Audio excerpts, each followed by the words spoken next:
Today I'm going to talk a little bit about servant leadership versus secular leadership. I'm going to hopefully be able to explain a little bit about shepherd leadership and what exactly that means, and a couple of things in particular that mean a lot in that to me. And also, hopefully, I'll be able to provide a couple examples of how servant and shepherd leadership can be applied in the workplace. Um, so, comparing servant leadership and secular leadership, the biggest difference is simply this. Um, a secular leader is in that position because either they've risen to that position and it's been given to them by another man, um, or they've risen to that position on the merits of who they are in their own work. And that's it. And that's in big contrast to how you become a servant leader. A servant leader is called by God. And when I'm talking about a servant leader, I'm talking about in the aspect of um, for instance, a pastor. A pastor, hopefully, was not just given that position by a man, but was called to that position by God. And in doing so, he is serving God, and that should be the incentive to be a servant to God's people, if that makes sense. So that's, a secular leader tends to have an idea of lording it over those possibly who are underneath them or having dominion of those who are underneath them. Um, but a servant leader doesn't oppress those who are underneath them. They're not called to be superior. They're called to serve those who are underneath them. And so I think that's the big difference is that one is called by man to be a leader or gets there based on their own works, whereas a servant leader is called by God and honestly gets there despite of their own works because none of us are good enough. So that's that's where those two are mainly different. As far as shepherd leadership, the biggest thing I think of when I think of shepherd leadership is obviously God being the good shepherd.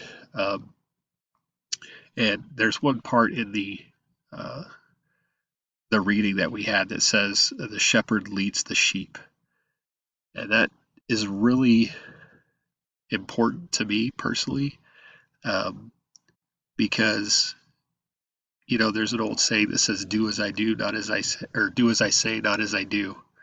And that is a terrible saying because, especially as Christians, especially as a parent, trying to lead our kids in the way that they should go in following Jesus, we can't just say, do as I say, not as I do. We have to be an example of that. We have to go before them. We have to actually lead them in that. And before I was walking with the Lord, I wasn't doing that. I always told them that they needed to go to church with their mom and they needed to do these things and all that, but they saw that I didn't want to, and they saw that I didn't do that. And it wasn't until I came back to the Lord and I was desiring those things that I was really being the shepherd of my family and leading my family and leading my children in the way they should go. So that has an incredible amount of impact on me. That one spot, the shepherd leads the sheep. And Jesus led us.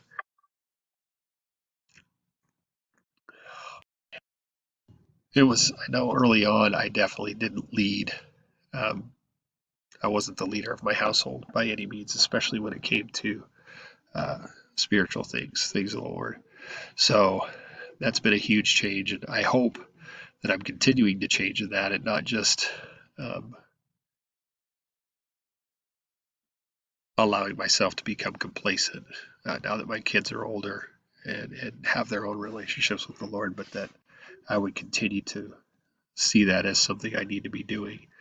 Um, so, as far as how that can be used in the business world, I mean, there's a lot of different examples. One of the main one is, in the military, when I was in the military, I would never ask my troops or the people that were underneath me to do something that I wasn't willing to do myself.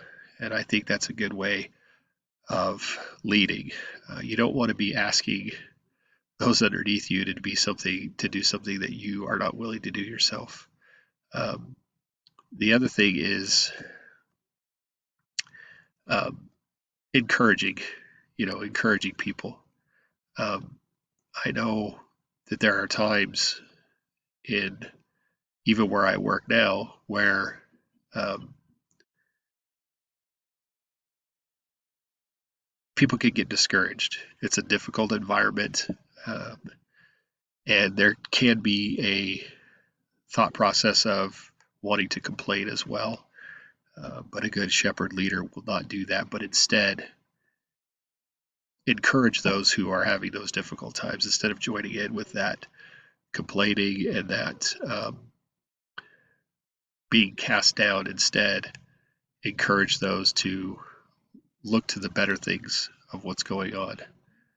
And hopefully that will encourage them to not only do a better job, but to be content in where they're at.